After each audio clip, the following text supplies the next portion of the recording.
നോക്കി ഞാൻ ഇതൊക്കെ ഏറ്റവും എൻ്റെ മനസ്സിൽ എൻ്റെ മനസ്സിൽ ഞാൻ മൂടി വെച്ചിട്ടുള്ള പല കാര്യങ്ങളെയും ഞാൻ തന്നെ എടുക്കുന്നു. അതിന് ഞാൻ തന്നെ വിധികർത്താവുന്നു.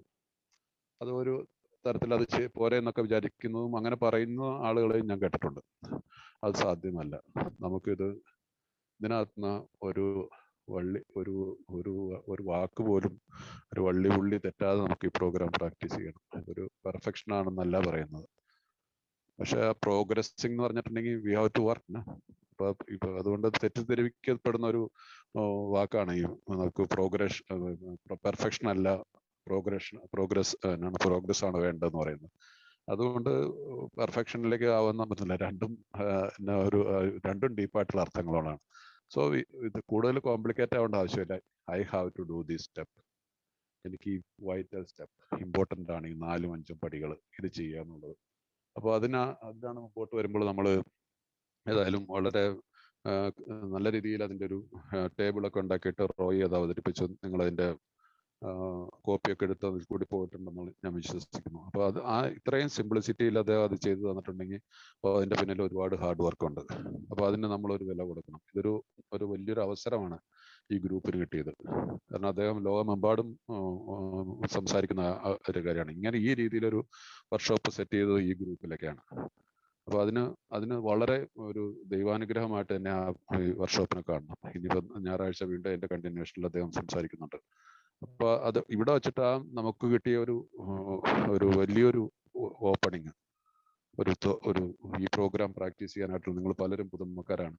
ഈ 4-5 പടികൾ കൂടി പോയിട്ടുള്ളവരായിരിക്കാം. പക്ഷെ അത് എത്രമാത്രം ശരിയാണോ തെറ്റാണോ എന്ന് നിങ്ങൾ തന്നെ വിചാരിക്കുക. ആരും തെറ്റ് ചൂണ്ടിക്കാണിക്കാൻ ഇവിടെ ആരുമില്ലല്ലോ. അപ്പൊ ആ രീതിയിൽ നമുക്ക് ഈ പ്രോഗ്രാമിന് 5ാമത്തെ പടിയെ എടുത്ത് പോകേണ്ടതിന്റെ വളരെ ഇമ്പോർട്ടൻ്റ് ആയിട്ടുള്ള ഒരു ആവശ്യകതയുണ്ട്. കാരണം ബിഗ് ബുക്കിൽ ഒരു സ്ഥലത്ത് വളരെ വേറൊരു പടിയെക്കുറിച്ച് പറയുന്നില്ല. ഈ 5ാമത്തെ പടി ഒഴിവാക്കിയാൽ, ഇതിൽ നിന്നും മാറി കൂടി സഞ്ചരിച്ചാൽ അവർ മദ്യപിച്ചിരിക്കുമെന്ന് ബിഗ് ബുക്ക് നമുക്കൊരു വാണിംഗ് തരുന്നുണ്ട്. അപ്പൊ അത് വെറുതെ എഴുതി വെച്ചതല്ല. ഇപ്പൊ നമ്മൾ ഈ 12 പടികളും 12 പാരമ്പര്യങ്ങളും എഴുതുന്നതിന് വർഷങ്ങൾക്ക് മുമ്പ്, ഇത് 1962 അങ്ങനെ ആ കാലഘട്ടത്തിൽ 58 അങ്ങനെയൊക്കെ ആയിരിക്കണം. വർഷങ്ങൾക്ക് ശേഷമാണ് ഈ 12 സ്റ്റെപ്സ് ആൻഡ് 12 ട്രഡീഷൻസ് എന്നുള്ള essays ആണിത്. പക്ഷെ ബിഗ് ബുക്കിൽ ഇത് മുമ്പേ എഴുതിയിട്ടുണ്ടാണ്. ബില്ലും ബോബും ജീവിച്ചിരിക്കുന്ന കാലത്ത് അവരെഴുതി വെച്ചിട്ടുള്ളതാണ്. ഈ പടിയെ ഒഴിവാക്കിയാൽ മദ്യപിച്ചിരിക്കും എന്ന് തന്നെയാണ് പറയുന്നത്. അപ്പോൾ അതുകൊണ്ട് നമുക്കിതിനെ വളരെ ഇതായിട്ട് എടുക്കേണ്ട ഒരു ഇമ്പോർട്ടൻ്റ് ആയിട്ടുള്ള സ്റ്റെപ്പാണ്. അപ്പോൾ കാരണം ഈ 5ാമത്തെ പടിയുടെ 12-12ന്റെ അതിന്റെ തുടക്കം തന്നെ വായിക്കും. നമ്മുടെ സ്വാഭാവിക മോഹങ്ങളുടെ നേർ വിപരീതത്തിലേക്ക് പോകാൻ നമ്മോട് ആവശ്യപ്പെടുന്നതാണ് 12 പടികൾ.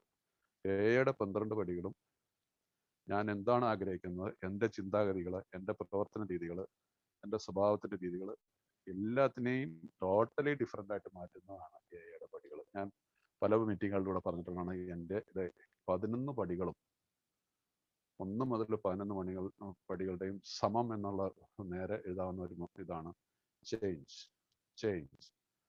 കാരണം ചേഞ്ച് ആണ് ഇവിടെ മാൻഡേറ്ററി ആയിട്ട് വരുന്നത്. അതാണ് നമ്മുടെ സെവൻത്ത് പ്രയറിൽ നമ്മൾ ഉപയോഗിക്കുന്നത്, ചേഞ്ച്, കറേജ് ടു ചേഞ്ച്. അപ്പോൾ കാരണം അപ്പൊ ആ ഒരു തലത്തിൽ വരുമ്പോൾ അതിനകത്ത് അടുത്ത ഒരു വാക്ക് എഴുതിയിരിക്കുന്ന ഇതാണ്: 5ാം പടിയേക്കാൾ കടുത്തതായ മറ്റ് പടികളില്ല. കാരണം നമ്മുടെ അഹംഭാവത്തെ ചുരുക്കുന്ന ഈ പടിക, അഹംഭാവത്തെ ചുരുക്കേണ്ട കാര്യം വരുമ്പോൾ 5ാം പടിയേക്കാൾ കടുത്തതായ മറ്റ് പടികളില്ല.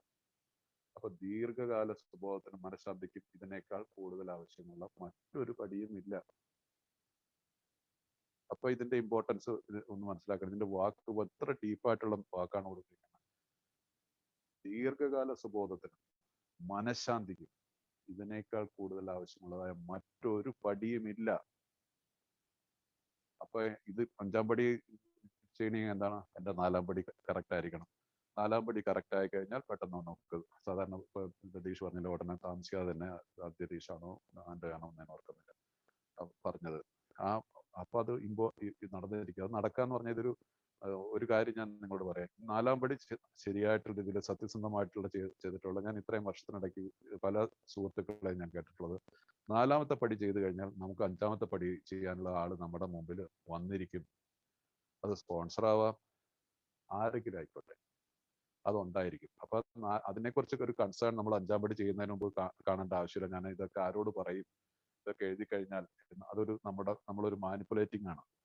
അപ്പൊ അതിനെ കാണേണ്ട ആവശ്യമില്ല. വളരെ സിമ്പിളായിട്ട് കണക്കാക്കുക, ചെയ്യുക. First thing first.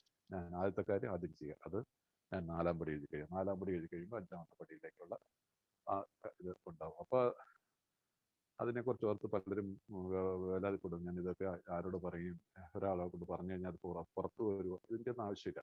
കാരണം ഇവിടെ വെച്ച് മുതൽ നമ്മളൊരു സ്പിരിച്വൽ ആയിട്ടുള്ള, ആധ്യാത്മികമായിട്ടുള്ള, കാരണം there is a solution എന്നുള്ള ആ ബുക്കിനകത്ത് അതിനകത്ത് മുഴുവൻ പല ഭാഗങ്ങളിലായിട്ട് പറഞ്ഞിരിക്കുന്നതാണ് only a spiritual experience.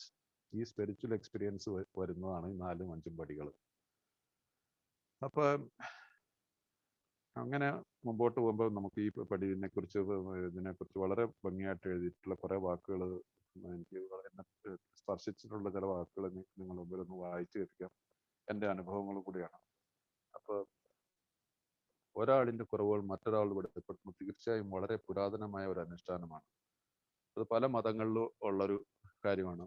ഈ കൺഫെഷൻ ക്രിസ്ത്യാനിറ്റിയിലുണ്ട്, ബുദ്ധിസത്തിലുണ്ട്, ഹിന്ദുയിസത്തിൽ എനിക്കറിയത്തില്ല, നോട്ട് ഷുവർ. മറ്റ് പല മതങ്ങളിലും ഇത് ഉണ്ടാകും. വളരെ പുരാതനമായിട്ടുള്ളൊരു ആശയമാണ്. അപ്പൊ അതിനെക്കുറിച്ച് എ അല്ല ഇത് ആദ്യമായിട്ട് ഇൻവെന്റ് ചെയ്തിട്ടുള്ള തന്റെ കുറവുകളും തെറ്റുകളും മറ്റൊരാളുടെ ഏറ്റുവരിക പറയാനുള്ളത്. അത് തന്നെ വളരെ നമുക്കൊരു ഇത് തരുന്ന ഒരു എന്താണ് ഒരു ഈസി ഫീലിംഗ് തോന്നുന്നത്. യെസ്, ഇതൊക്കെ മറ്റു പലരും മുമ്പ് പഴയ കാലം മുതലേ ചെയ്ത് വന്നിട്ടുണ്ട്. ക്രിസ്ത്യാനികളായിട്ടുള്ള ആളുകൾ, ഞങ്ങളൊക്കെ കുമ്പസാരിക്കുന്ന, ഞാനും ക്രിസ്ത്യാനിയാണ്. പക്ഷെ കുമ്പസാരം വളരെ ഒന്നും പറയാറില്ല. ചുമ്മാ പോയിട്ട് എന്തെങ്കിലും പറഞ്ഞിട്ട് ഞാൻ അത് ചെയ്തു, ഇത് കളവ് ചെയ്തു, അത് പറഞ്ഞിട്ടൊക്കെ പറഞ്ഞിട്ട് വരും. അച്ഛൻ കയ്യിൽ തലയിൽ കൈവിട്ട് പ്രാർത്ഥന ചെല്ലും.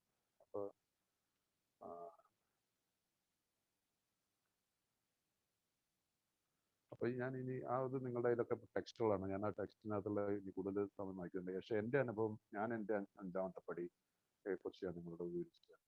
അതായിരിക്കും നല്ലത്. കാരണം ബുക്കുകൾ നിങ്ങളുടെ കയ്യിലുണ്ട്, ലിറ്ററേച്ചർ നിങ്ങളുണ്ട്. ലിറ്ററേച്ചർ കൂടുതൽ വായിച്ച് അത് പോകേണ്ട ആവശ്യമില്ല. ഞാൻ ഇതുപോലെ തന്നെ ഈ മൂന്നാമത്തെ 1, 2, 3 പടിയൊക്കെ കഴിഞ്ഞ് ഒരു വർഷം ഏല് കംപ്ലീറ്റ് ചെയ്ത് ടോക്കണൊക്കെ മേടിച്ചു കഴിഞ്ഞ ഉടനെ തന്നെ ഞാൻ പറഞ്ഞു എനിക്ക് തന്നെ എനിക്ക് 4ാമത്തെ പടി ചെയ്യണം. എൻ്റെ സ്പോൺസറോട് പറഞ്ഞു. അദ്ദേഹമായിട്ട് സംസാരിച്ചു. അദ്ദേഹം അതിനായിട്ടുള്ള കാര്യങ്ങൾ വിശദീകരിച്ചു തന്നു.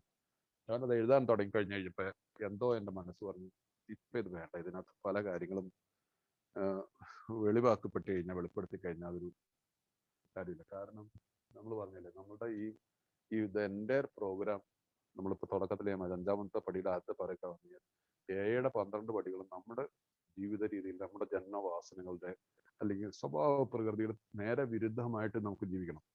അപ്പൊ അതിന് ഞാൻ അന്ന് തയ്യാറായില്ല. ഞാൻ വിചാരിച്ചു മദ്യപിക്കുന്നില്ല, മദ്യപിക്കാനുള്ള ആഗ്രഹം പോലും ഇല്ല, ഒബ്സഷനും ഇല്ല. പക്ഷെ എന്നിലുള്ള പല കാര്യങ്ങളെയും, പല സുഖം തേടിയിട്ടുള്ള എൻ്റെ പല അനുഭവങ്ങളെ അതിനെയൊക്കെ ഞാൻ പരിപോഷിച്ചുകൊണ്ട് വന്നു. വളരെ അപ്പൊ അങ്ങനെ അങ്ങ് പോകാമെന്ന് വിചാരിച്ചു. അങ്ങനെ കുറച്ച് സമയം വേസ്റ്റാക്കി കളഞ്ഞു. ദൈവാനുഗ്രഹം കൊണ്ട് കുടിച്ചില്ല. കാരണം ഞാൻ ഏല് സർവീസിൽ നന്നായിട്ട് ആക്റ്റീവായിരുന്നു. ഏല് വന്ന കാലം മുതൽ. അതുപോലെ തന്നെ സ്പോൺസർ നല്ലൊരു സ്പോൺസറായിരുന്നു. എനിക്ക് നാട്ടിലും ഒരു സ്പോൺസർ എടുത്തിരുന്നു. അതുകൊണ്ട് അവരുടെ കണ്ണിൽ പൊടിയിട്ടുകൊണ്ട് ഞാൻ കുറച്ച് നാൾ ജീവിച്ചെങ്കിലും, പക്ഷെ എൻ്റെ സ്പോൺസേഴ്സിന് 2 പേർക്ക് അത് മനസ്സിലാവുകയും എന്നോട് പടികളെ കുറിച്ച് കർശനമായിട്ടൊന്നും പറഞ്ഞില്ല. ഇത് ചെയ്തില്ലെങ്കിൽ സംഗതി ഇതാവുന്നുള്ളൂ. കാരണം ഇങ്ങനെ 1, 2 വർഷമൊക്കെ കഴിഞ്ഞപ്പോൾ നിന്ന ഒരു തലത്തിൽ നിന്നു ആയി കഴിഞ്ഞപ്പോൾ എനിക്ക് സംസാരിക്കാനില്ല. പടികൾ നമ്മൾ പ്രാക്ടീസ് ചെയ്തില്ലെങ്കിൽ നമ്മുടെ വായിൽ നിന്നൊന്നും വരാനുണ്ടാവില്ല. എന്നും ഈ മദ്യപിച്ച കുറച്ച് കഥകൾ പറയാൻ പറ്റും, അല്ലാതെ വേറെ ഒന്നും പറ്റില്ല. വാട്ട് ഈസ് മൈ എക്സ്പീരിയൻസ്, അത് പറയണമെങ്കിൽ ഞാൻ ഈ പടികൾ പ്രാക്ടീസ് ചെയ്യണം. അതാണ് എൻ്റെ വായിൽ നിന്ന് വന്നെങ്കിൽ ഞാനത് പ്രാക്ടീസ് ചെയ്തെങ്കിൽ മാത്രമേ പറ്റുള്ളൂ. അല്ലാതെ ഞാൻ ബുക്ക് വായിച്ചിട്ട് കുറേ കാര്യങ്ങളൊന്നും പറയാൻ പറ്റില്ല. അപ്പൊ അത് മനസ്സിലാക്കിക്കൊണ്ട് ഞാൻ 4ാമത്തെ പടി എഴുതാൻ സത്യസന്ധമായിട്ട് ആഗ്രഹിച്ചു. പിന്നെ ഞാൻ നിന്നില്ല. ഞാനൊരു ഏതാനും ദിവസങ്ങൾക്ക് എൻ്റെ 4ാമത്തെ പടി ഞാൻ എഴുതി തീർത്തു. അത് കഴിഞ്ഞിട്ട് ആ സമയത്ത് ഞാൻ എഴുതി തീർത്തതിന് ശേഷം ഞാൻ ലീവിന് നാട്ടിൽ വന്നു. ഞാൻ 5ാം പടി ആരോട് എൻ്റെ മനസ്സ് ഒരു വിഷമം പോലെ സ്പോൺസേഴ്സിനോട്. കാരണം അത്രയ്ക്ക് മാത്രം ഹീനമായിട്ടുള്ള, ഞാൻ മാത്രം അറിയാവുന്ന ഒരുപാട് കാര്യങ്ങളിൽ ഞാൻ ഏർപ്പെട്ടിരുന്നു. വേറെ ആർക്കും പല കാര്യങ്ങളും അറിഞ്ഞുകൂടാ. അതെനിക്ക് എന്തോ ഒരു അന്നത്തെ അവസ്ഥയ്ക്ക് ഒരു ധൈര്യം എനിക്കുണ്ടായില്ല. അപ്പോൾ ഞാൻ ഈ 5ാമത്തെ പടി നമ്മുടെ 12 എടുത്ത് അത് വായിച്ചു കഴിഞ്ഞപ്പോൾ അതിനകത്ത് പറയുന്നുണ്ട്, സ്പോൺസർ കൂടെ തന്നെ ചെയ്യണമെന്നുണ്ട്, നിർബന്ധവുമില്ല. ഈവൻ അതിനേക്കാൾ നല്ലത് ഒരു ക്ലർഗി, അല്ല ഒരു പുരോഹിതൻ, അല്ലെങ്കിൽ ഒരു ഇരുത്തം വന്ന ആള്, അല്ലെങ്കിൽ നിങ്ങളുടെ ട്രീറ്റ്മെന്റ് ഒക്കെ എടുത്തിട്ടുള്ളവരാണ്, സൈക്കാട്രിയിലോ അല്ലെങ്കിൽ അങ്ങനെയുള്ളവരോ, അവരോട് ഒക്കെയാണ് ചെയ്യുന്നത് ഉചിതമാണെന്നും ബുക്ക് പറയുന്നുണ്ട്. അപ്പോൾ അതനുസരിച്ച് ഞാൻ എൻ്റെ നാട്ടിൽ സ്പോൺസർ ഉണ്ടായിരുന്നു, അദ്ദേഹത്തോട് ഇങ്ങനെ പറഞ്ഞപ്പോൾ പുള്ളി പറഞ്ഞു, നീ അതിനു വേണ്ടി പ്രാർത്ഥിക്കുന്നു, നീ അത് 4ാം പടി കംപ്ലീറ്റ് ചെയ്ത് എനിക്ക് 5ാം പടി. അപ്പോൾ ആ കാലഘട്ടങ്ങളിലാണ് ഞാൻ ഈ പുസ്തകങ്ങളുടെ വായനയും കാര്യങ്ങളൊക്കെ എന്നിൽ ഞാൻ ഉണ്ടായത്. കുറേശ്ശെ ഈ ചന്ദ്രമോഹനൊക്കെ ആയിട്ട് പല സ്ഥലത്തൊക്കെ പോവുക വരിക. ചന്ദ്രമോഹൻ്റെ ഒക്കെ ബുക്ക് റീഡിങ്ങിൻ്റെ അത്രയ്ക്ക് മാത്രമുള്ള ഒരു ഇത് കാണുമ്പോൾ ഞാൻ വിചാരിക്കും, ഇയാൾ എന്തൊരു വായനയാണ് ഇങ്ങനെ. അങ്ങനെയൊക്കെയുള്ള അതൊരു വലിയൊരു എന്നെ സംബന്ധിച്ചുള്ള ഇൻസ്പിറേഷൻ ആയിരുന്നു ഈ ചന്ദ്രമോഹനും എൻ്റെ സ്പോൺസറും. രണ്ടുപേരും പുസ്തക പുഴുക്കളായിരുന്നു. അങ്ങനെ കുറച്ചായിട്ട് വായിക്കാൻ തുടങ്ങി. അങ്ങനെ ഞാൻ ചില ബുക്കുകളൊക്കെ പറഞ്ഞു തന്നു, അതൊക്കെ വാങ്ങി വായിച്ചു. എറണാകുളത്ത് സെന്റ് പോൾസിൽ, ഓം ബുക്സിൽ, പിന്നെ അങ്ങനെ കാർമൽ ബുക്സിലൊക്കെ പോകുമായിരുന്നു. അപ്പൊ അങ്ങനെ ഒരിക്കൽ ഞാൻ കാർമൽ ബുക്സിൽ കുറച്ച് ക്രിസ്ത്യൻ മിസ്റ്റിക്സ് ആയിട്ടുള്ള കുറെ നല്ല ബുക്കുകളുണ്ട്. അപ്പോൾ അവിടെ അത് കാർമലൈറ്റ്സ് ആയിട്ടുള്ള കുറെ ആളുകളുടെ ബുക്കുകളുണ്ട്. അതും അങ്ങനെയായിട്ട് അവിടെ പലപ്പോഴും ഒക്കെ ഇങ്ങനെ നോക്കുന്ന മുമ്പ് അവിടുത്തെ മാനേജർ അതുമായിട്ട് ഞാൻ ഇങ്ങനെ സൗഹൃദത്തിലായിരുന്നു. ഞാൻ കൊടുക്കുന്ന ബുക്കുകളും ഇതൊക്കെ അദ്ദേഹത്തിന് ഒരു ഇതായിരുന്നു. ഇങ്ങനെയുള്ള ബുക്കുകൾ എന്തുകൊണ്ട് തിരഞ്ഞെടുക്കണമെന്ന് പുള്ളി എന്നോട് ചോദിച്ചപ്പോൾ ഞാൻ പറഞ്ഞു, എനിക്കിങ്ങനെ ഒരു കാഴ്ചപ്പാടുണ്ട്, അതുകൊണ്ട് എനിക്കത് വളരെ ഇതായിട്ട് തോന്നുന്നുണ്ട്, ആ ക്രിസ്ത്യൻ മിസ്റ്റിസിസം. അപ്പോൾ അത് ആണെന്നോ അന്ന് പുള്ളി അങ്ങനെ അദ്ദേഹമായിട്ട് ഷോപ്പ് ഞാൻ ഇങ്ങനെ ഒരു ദിവസം ഷോപ്പിൽ ഇങ്ങനെ ബുക്കുകളൊക്കെ നോക്കും. എൻ്റെ മനസ്സിൽ ഈ പുള്ളിയോട് പറഞ്ഞു കഴിഞ്ഞാൽ ഇത് പറ്റിയ ഒരാളാണ്, നല്ല രീതിയിൽ വന്ന ആളാണ്, ചെറുപ്പക്കാരനാണ്, എൻ്റെ പ്രായമൊക്കെ തന്നെ ഉള്ളൂ പുള്ളിക്ക്. എന്നെക്കാൾ ചിലപ്പോൾ ഒരു ഒത്തിരി അന്ന് പ്രായം ഒരു 1-2 വയസ്സിന് പ്രായമൊക്കെ കൂടുതലാണ് എനിക്ക്. അത്ര ഉള്ളത് കണ്ടു കഴിഞ്ഞാൽ ഞാൻ അദ്ദേഹത്തോട് പറഞ്ഞു, പുള്ളിക്കാരൻ്റെ സ്റ്റാഫൊക്കെ അവിടെ ഉണ്ട്, ഞാൻ പുള്ളി പറഞ്ഞു ഇങ്ങനെ ഞാനിങ്ങനെ എനിക്കൊരു ഇതുണ്ട്, ഞാനിങ്ങനെ ഒരു പ്രോബ്ലം എനിക്കുണ്ട്, ഞാൻ അതിനകത്ത് ഇങ്ങനെ രീതിയിൽ കൂടി റിക്കവറിയിലാണ്. ഇപ്പോൾ എനിക്ക് ഇതിനകത്ത് ഇങ്ങനെ 5ാമത്തെ പടി എന്ന് പറഞ്ഞൊരു സംഭവമുണ്ട്, ഇതൊന്ന് ചെയ്യാനായിട്ട്, അതൊന്ന് കേൾക്കാനായിട്ട് സാറൊന്ന് സഹായിക്കാമെന്ന് ചോദിച്ചു. അപ്പോൾ പുള്ളി പറഞ്ഞാൽ അതിനെന്താ ഇന്നും നാളൊന്നും പറ്റത്തില്ല. അപ്പോൾ പുള്ളി പറഞ്ഞാൽ എനിക്കിപ്പോൾ ആരും സബ്സ്റ്റിറ്റ്യൂട്ട് ആയിട്ട് ആരെങ്കിലും ഇവിടെ ഏർപ്പാട് ചെയ്തിട്ട് കുറച്ച് എത്ര നേരം വേണ്ടി വരും. ഞാൻ പറഞ്ഞൊരു 2-3 മണിക്കൂർ വേണ്ടി വരുമായിരിക്കും. പുള്ളി പറഞ്ഞാൽ കുഴപ്പമില്ല, 5 ദിവസം മുന്നേക്കെ പറഞ്ഞ അടുത്ത ദിവസം തന്നെ ഞാൻ ചെന്നു. പുള്ളി അവിടെ ചർച്ച് കോമ്പൗണ്ടില്ല, കണ്ണംകുളത്ത് പള്ളി എന്ന് പറഞ്ഞ MG റോഡ് എൻഡിൽ ഹൈക്കോർട്ടിലേക്ക് തിരിയുന്നിടത്താണ് പള്ളിയും അതിനോട് ചേർന്നുള്ള ബുക്ക് സ്റ്റാളൊക്കെ. പുള്ളി എന്നോട് വന്നാൽ വരും എന്ന് പറഞ്ഞിട്ട് പുറത്ത് അവരുടെ അടുത്തുള്ള ബിൽഡിങ്ങിലേക്ക് കൊണ്ടുപോയി.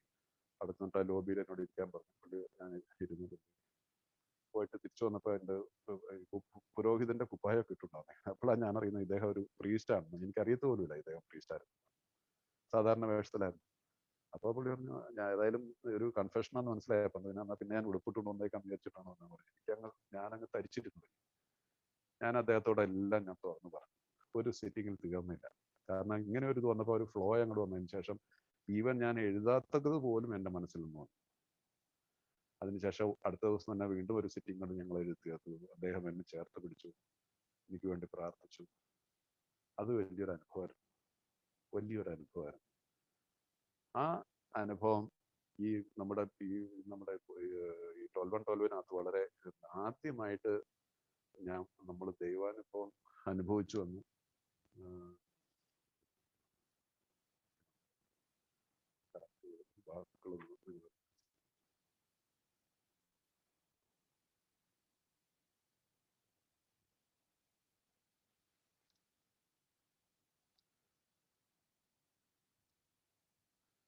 ഒരിക്കൽ നാസ്തികരോ അജ്ഞേയവാദികളായിരുന്ന ധാരാളം ഏകൾ പറയുന്നത് 5ാം പടിയിൽ വച്ചാണ് ആദ്യമായി ദൈവത്തിന്റെ സാന്നിധ്യം സത്യത്തിൽ ഞങ്ങൾക്ക് അനുഭവവേദ്യമായത് എന്നാണ്. 5ാം പടിയിൽ വെച്ചാണ് ആദ്യമായി ദൈവത്തിന്റെ സാന്നിധ്യം സത്യത്തിൽ ഞങ്ങൾക്ക് അനുഭവവേദ്യമായത് എന്നാണ്. ഇത് എത്രമാത്രം ഇമ്പോർട്ടൻ്റ് ആണെന്ന് നോക്കും. എന്നെ പോലെയുള്ളൊരു മദ്യപാനിക്ക് ഒരു ക്രാപ്പ്, ഒരു വിധത്തിലും ആർക്കും ഉൾക്കൊള്ളാൻ പറ്റാത്ത, എൻ്റെ യഥാർത്ഥ മുഖം ആരും കണ്ടിട്ടില്ലല്ലോ, എനിക്കല്ലേ അറിയത്തുള്ളൂ. ആ വ്യക്തിക്ക് ദൈവാനുഭവം ഉണ്ടാക്കി തരുന്ന ഒരു പടി 5ാമത്തെ പടി. എത്ര വലിയൊരു അനുഭവം അത്. എനിക്കറിയത്തില്ല എൻ്റെ ആ സമയത്തൊന്നും ഞാൻ അത് ഈ വാക്കിനെ ഞാനിപ്പോ വായിച്ച ഭാഗം പോലും ഞാൻ അന്ന് വായിച്ചായിട്ട് എനിക്ക് ഓർമ്മയില്ല. പക്ഷെ അത് കുറച്ച് കഴിഞ്ഞപ്പോൾ ഇതൊക്കെ സീരിയസ് ആയിട്ട് ഇതിനകത്ത് ഈ ലിറ്ററേച്ചർ പഠിക്കുന്നതിൻ്റെ ഇമ്പോർട്ടൻസ് മനസ്സിലാക്കി കഴിഞ്ഞപ്പോൾ അതിനകത്തോട് വർക്ക് ചെയ്തു.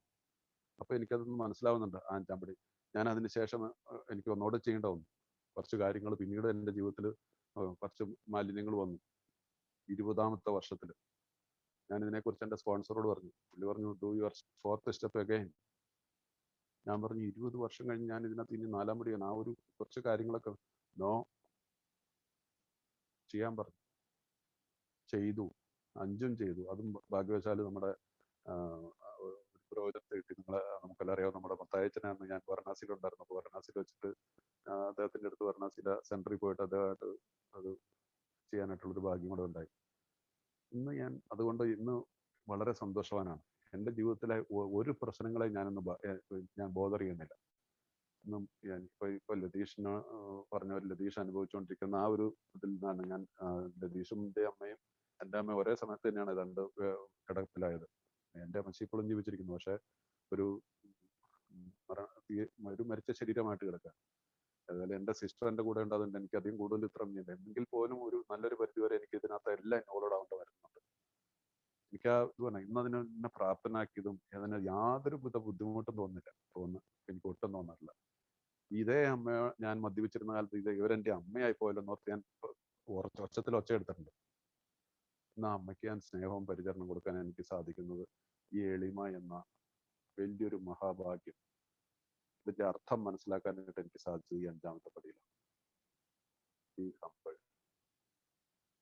ആ ഒരനുഭവം എന്തിനേയും താങ്ങാനുള്ള പല അറ്റാക്കുകളും പല രീതിയിലും എനിക്ക് അകത്തും പുറത്തും ഒക്കെ വരാറുണ്ട് പലപ്പോഴും. പക്ഷെ അവിടെ എല്ലാം സമചിത്തതയോടെ നിൽക്കാനായിട്ട് എനിക്ക് സാധിക്കുന്നുണ്ട്. ഞാൻ വറീഡല്ല. ഒരുപാട് പ്രശ്നങ്ങളുണ്ട്, പക്ഷെ ഐ ആം നോട്ട് വറീഡ്. കാരണം എനിക്കിന്ന് തീർച്ചയായിട്ടും ഒരു ഇതുണ്ട്. ഞാൻ എൻ്റെ മുൻകാലങ്ങളിൽ ഞാൻ ജീവിച്ചിരുന്ന തലത്തിൽ ഞാൻ ജീവിക്കുന്നില്ല. എന്നിൽ സത്യസന്ധതയുണ്ട്. ഞാൻ ഇന്നൊരു നമ്മൾ തെറ്റെന്ന് പറയുന്നു, ശരിയായിട്ട് പറഞ്ഞ പാപം. കാരണം നമ്മുടെ ബിഗ് ബുക്കിൽ ഉദ്ധരിച്ചിരിക്കുന്ന വാക്ക് തന്നെയാണ് സിൻ എന്നുള്ളത്. there is 2 sins in alcoholics ആണ്. ഒന്ന് സ്വന്തം വളർച്ച മുരടിപ്പിക്കുന്ന പാപം, ഒന്ന് മറ്റൊരാളുടെ വളർച്ചയെ മുരടിപ്പിക്കുന്ന പാപം. രണ്ടും പാപമാണ്. പക്ഷെ എന്തോരം അർത്ഥങ്ങളുണ്ട് അതിനകത്ത്. എൻ്റെ വളർച്ചയെ മുരടിപ്പിക്കുന്ന എന്താണ്? എൻ്റെ ക്യാരക്ടർ ഡിഫക്ട്സ് ആണ്. മറ്റുള്ളവരുടെ വളർച്ചയെ മുരടിപ്പിക്കുന്നതാണ് ഇതാണ് മറ്റുള്ളവർക്ക് ഞാൻ എന്താണ് പറയുക, തെറ്റായിട്ടുള്ള മെസ്സേജുകൾ പാസ് ചെയ്യുക എന്നുള്ളത്. അപ്പോൾ ഇതിൽ നിന്നൊരു എനിക്ക് തോന്നുന്ന ഒരു സെർട്ടൺ എക്സ്റ്റെൻഡ് ഞാൻ ഇന്നും പുറത്താണ്. എനിക്ക് യാതൊരു പ്രശ്നമില്ല. ഇങ്ങനെയുള്ള പാപങ്ങളിലേക്ക് ഞാൻ പോകാറില്ല. ഞാൻ ഇന്ന് 1 day at a time, ഇന്നലത്തേക്കാളും ബെറ്ററായിട്ട്, കുറച്ചുകൂടി ബെറ്ററായിട്ട് ഞാൻ ജീവിക്കാനായിട്ട് ശ്രമിക്കുന്നു. അതുകൊണ്ട് ഞാൻ ഇവിടെ വെച്ച് നിർത്തുകയാണ്. ലതീഷിനോട് ഞാൻ അന്ന് മെസ്സേജ് ചെയ്തിരുന്നു, പക്ഷെ പിന്നീട് വിളിക്കാൻ പറ്റിയില്ല. ഒത്തിരി കോംപ്ലിക്കേറ്റഡ് ആയിട്ടുള്ള ഒരു സിറ്റുവേഷനെ കൂടി ഞാൻ പോയിക്കുന്നുണ്ട്.